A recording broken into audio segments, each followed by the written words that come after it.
couch because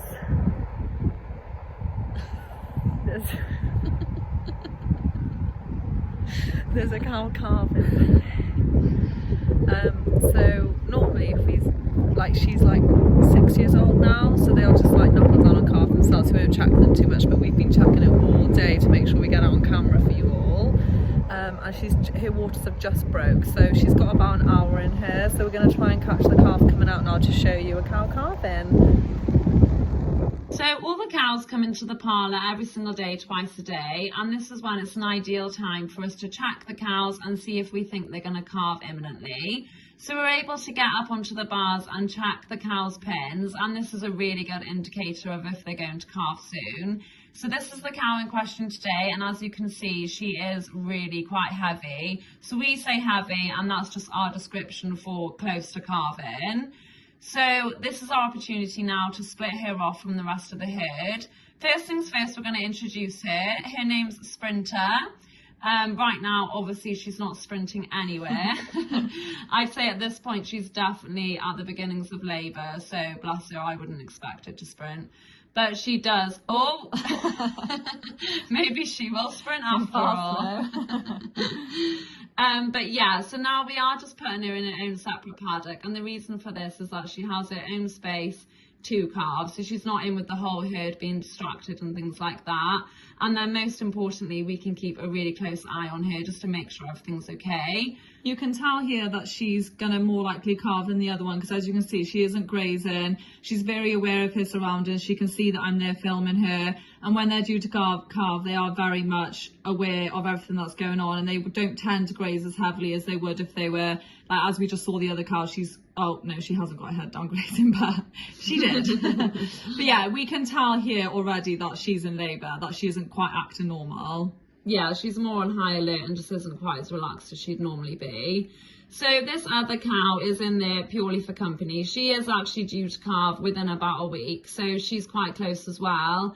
But we don't like to put cows in on their own just because it can cause them to be a little bit stressed, and that's the last thing we want when they're giving birth. We want them to be as happy and relaxed as they possibly can be. Yeah. So the first thing that the cow will do is go and lie down.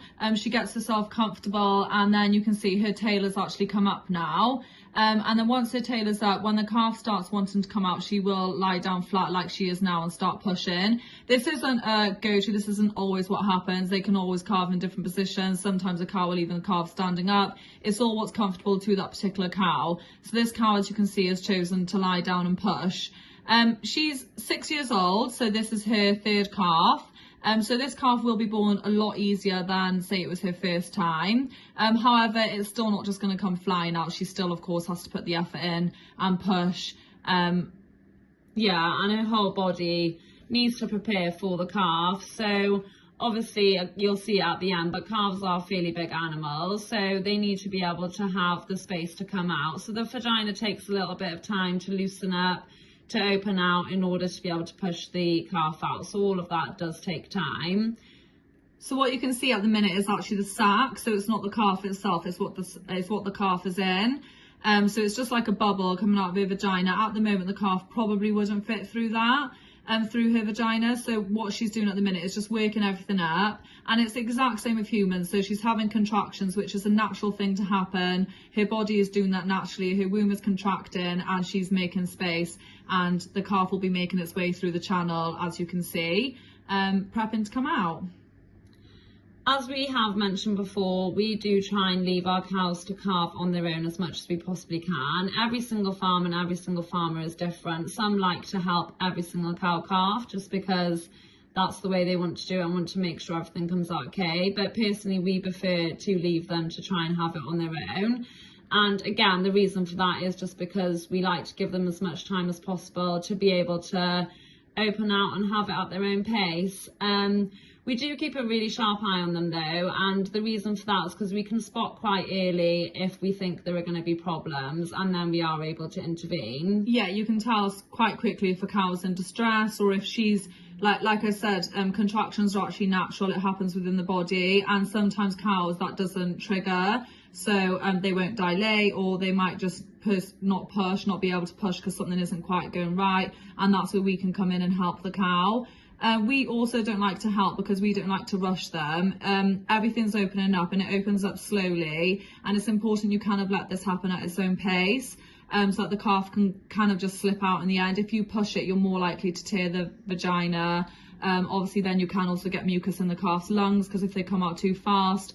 So it's important that it comes out at its own pace if they can. Of course, like I said, sometimes you have to play it by ear. If you've got to help them and the calf come out quick, then that's just, you've got to do what's right for that situation, basically. Yeah, and that's why we're always keeping a sharp eye, because then we have a really good idea on a time frame. So if she was in this paddock and then after like 10 hours, I know that's quite extreme, but sometimes it isn't, if she really wasn't doing anything, we'd know, okay, like she should be making moves by now, and we'd be able to get her in then and check her. And if she just, like Josie said, wasn't having contractions for whatever reason, then we would help her. So that is why we keep them close. Another reason is because then we have a good idea of the time frame of when she's going to start calving and so on and so forth. Yeah, and as soon as there's 2 feet, the time frame is even smaller then. So if there's 2 feet, we kind of want things to be moving all the time. You want the feet to be coming out more progressively. If it comes to a standstill or they even go back in, then again we'd pull them in, just check everything's all right.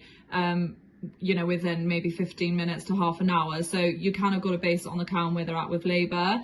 So because the sac is over the calf, you can't see, but the feet did come out for a split second there. She's having a little break now, so she's sat back up, so everything is slowly going back in, which is fine because she really hasn't been calving for long at all. So we're not worried about that. The placenta will still be attached to the calf, so the calf isn't in any sort of issue. It's only when that cord breaks, and that's not going to break until the calf is out. So it's not an issue that it's in the sac, and it's not an issue that the cow every now and then has a break. I think we all agree that she deserves a break every now and then. In a way, it's nice that she's still in the sac because she is able to still have everything that she needs to stay alive during the process of giving birth. So it's actually quite nice, but it's just a shame because we can't actually see her feet. But as Josie said, they are on their way out, which is very exciting. But yeah, going in and out really isn't a problem because we've said it loads of times now, but it is just everything opening and ready. And if she pushed it out too quick, there's more higher chance of problems. So she is just taking her time, which is absolutely no problem. Cows do take a surprisingly long time to calve. Especially when you're watching them, it can feel painfully long, but it's the way it's got to be. They can't, it's like humans can be in labour for 2 days, and cows are similar. Sometimes they'll be in labour and we won't even know because like body might be prepping and it's not that obvious. But yeah, the process is like a long one. You just gotta. Yeah, it is pretty much the exact same as humans. I mean, this cow was definitely in labour all morning. We turned her out to the field at about 7 a.m. and she started calving at 3 p.m. and she was definitely in labour all day. And now she's obviously at the pushing process. I'm Josie. When I had my 2 children, I was in labour for a long time with her, and I was in labour for 14 hours before I started getting to 10 centimeters. So that is completely normal. It's not a worry at all. It is painful to watch a cow calve because you do feel like she's taken a long time. Like you do just want to go over and help her. This is why we don't normally watch them. If we left her for an hour, we'd come back and she would have calved and you'd be like, oh, well done, Sprinter. But when you're watching, you're a bit more like, oh, go on, girl, you can do it. Yeah, it is really hard not to just get involved. But yeah, we usually wouldn't watch them this intently. We'd just keeping an eye, but we wouldn't stand there and watch them. But she is doing a really, really good job at the minute. Yeah, really well, bless her. So during that then, she has actually got up, turned around. The reason we didn't film it is because we didn't want her to see us. We didn't want to distract her, so we kind of vanished. She got up, did a little spin, and she's now laid back down and she started pushing again. That was only about 5 minutes that took her to do that. That might just be because she started getting comfortable. Maybe she didn't feel like it was in the right position for her to push her out. As you can see, she's in the exact same position in the sense she's lying flat again, but she's just at a different angle now. So she just stood up, refreshed herself, and now she's lying back down and pushing again. And that again is completely normal.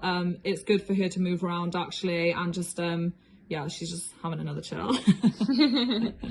So we are starting to make progress now. You can really see those white bits are the feet, so they are on their way out, and then that'll be really swiftly followed by the head.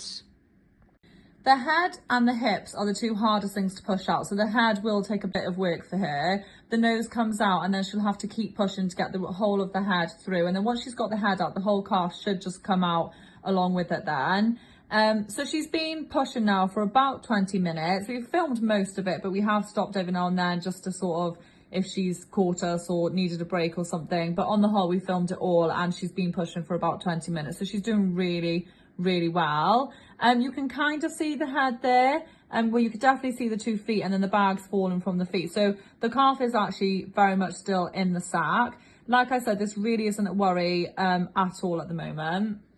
No, so it's all really safe and going well. So a really important time for her to be able to take her time is after the head's been out. The shoulders will follow and then you get to the rib cage, and it's at this point, because there's quite a lot of pressure then around its rib cage, loads of gunk tends to come out of the calf's mouth and liquid that basically, if it doesn't come out, can get all caught up in their lungs and they can struggle to breathe. So it's really important that, again, she's able to take her time for all of this to happen naturally, because it does get really tempting just to go over there and pull. But it is really important you don't do that, because it can be hard. As someone watching who doesn't calve often or doesn't understand, you might think, oh, why aren't they just helping her? Like, surely it's better just to help her. But it really isn't. Like, for the calf and the cow, it's a lot better that she does it at her own pace. Yeah, absolutely. So we've moved positions now just to see if we can get a better shot, because she is full on pushing now. So before, you could see she'd do about 5 pushes and then she'd stop and then she'd have a bit of a break and then she might do 5 more pushes. And like I said, this is all happening within her body. It's her womb contraction. Whereas for now, she is really full on pushing. Every 5 seconds, she gives a really good push. So she's really going for it now. So we've come behind her because all she's really concentrating on is pushing. As you can see, she's just getting comfortable. She's just doing whatever her body's feeling like it wants to do. And she's, yeah, there she goes, pushing again. So you can see the nose, that black thing there, right up by her bum then is the nose and the head. So you can see it coming out now. So with every push, it's coming out slightly. While we were filming Sprinter, we actually had twins full on watching, making sure everything's going all right. She was just watching us, keeping an eye on us, making sure we don't get too close. Cows on the whole will leave other cows alone when they're calving. The only reason we don't put them with the whole herd is because there are some fresh calvers in the herd and their hormonal instincts might want to take care of her calf, and that's when it can get a bit messy. But as you can see, Twins is quite happy keeping her distance. That's another reason we've chosen to put her in there. She's not going to bother Sprinter. Sprinter, as we said, has taken herself to a little spot where she's quite happy. And yeah, so they're both just quite happy minding each other's business. On the whole, they're not going to disturb someone calving. So you can see the whole outline now of the head. You can just about make out the eyes and the nose. So yeah, again, she is still in the sack. So you can't see it as well as you might be able to otherwise. But she's really close now to having it.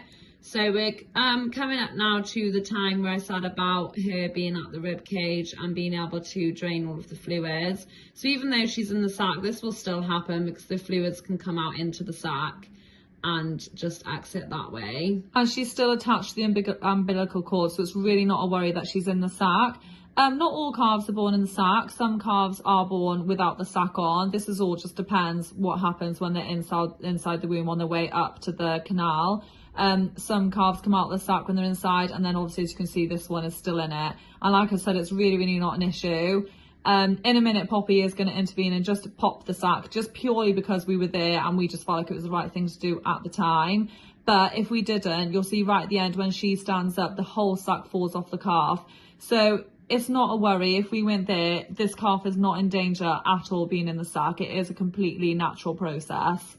Yeah, the only time you feel like it might be a slight concern is if it's really, really tight around their mouth and nose, just because you want them to be able to breathe. And like Josie said, because we were there, there's absolutely no harm in us just making it a bit easier for the calf. So really positive signs. We can see the calf moving as well now. So she lifted her head earlier and you can see her feet moving a little bit as well. This is a really good sign that the calf is fit and healthy and of course breathing. So here we go, Poppy's just breaking the sack, and actually what Poppy finds now is like a little oval thing that my dad always says if you find it, it's really good luck. So I'm not sure what Poppy's going to do with it, but she's found it. There it is. So if you find that, apparently it's really, really good luck. So Poppy's rolling in it. I thought I would just be like, yeah, good luck, everyone. So she's nearly at the end now. So she nearly thought about standing up, then she realised the calf is very much still inside of her. Oh, and the back end's out. So as you can see, once the back end comes out, it quite literally pops out. The legs are still in, but these will just slide out now as she stands up.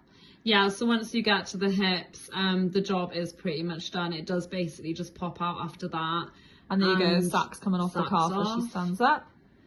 So yeah, Sprinter's done really, really well. One thing I'm just going to say quickly while she just gets to work with licking here is, as we've said, the front feet come out first, followed by the nose. Sometimes calves can be born backwards, and we can tell this because the back feet are a different shape to the front feet. And if that ever happens, then that's always quite a good time to sort of make sure the cow's okay and intervene. But yeah, we're always looking for front feet and a nose. Once we see that, 9 times out of 10 the cow will give birth on her own, absolutely no problem. Yeah, if we ever have to help, it'll be because the calf's coming backwards, or if it's a really, really, really big calf and we just got to help the cow along a little bit. But otherwise, I'd say out of 100 cows, 98 of them will completely calve by themselves, no issue at all. So she will just eat all that sack off the calf now, which seems gross to us, but it's completely normal and natural. It's actually really, really good for the cow. And obviously it's amazing for the calf. It's really important that she licks her clean and dry. And even though we're in August, the weather was absolute crap on this day. So it's nice for her to lick all that wetness off her so she doesn't get too cold. And it's just really good for them both. Yeah, cows have natural instincts to be able to care for the calf as soon as they're born. So they just know what to do. Even heifers who have never had a calf before, they'll naturally start licking and caring for their calf straight away. It's all based on hormones. So because, yeah, her hormones will kick in for her to take care of this calf. So that was me just checking to see if it was a boy or girl. And this little baby is a girl. So she's a little Frisian heifer, which is really good news for us. The more heifers we can get, the better. So really chuffed with that one. Maybe we'll have to call her Jog or... Oh, I was like, jog, or why? Run. We did that. Well, she did it. Yeah, I don't know why I said that. I did nothing towards it. So we absolutely hate watching them carve because, like, you just want to help and, like, you just... Like, it seems like a slow, long process and you just feel like, oh, gosh, is she going to do it? Rather, if you just leave for an hour... Like, to be fair, she's only been carving for an hour, but it feels like such a long time when you just stood there watching. It felt like about 6 months. Yeah. Yeah, I hope you enjoyed watching the sprint of the cow calf. Obviously, all cows are different, all calving experiences are slightly different, but that was sprinters, and we hope you enjoyed. Yeah, so next week we'll show from there on. Hopefully, I'm sure someone will carve the next week. And yes, we'll see you next week. Thank you very much. Bye. Bye.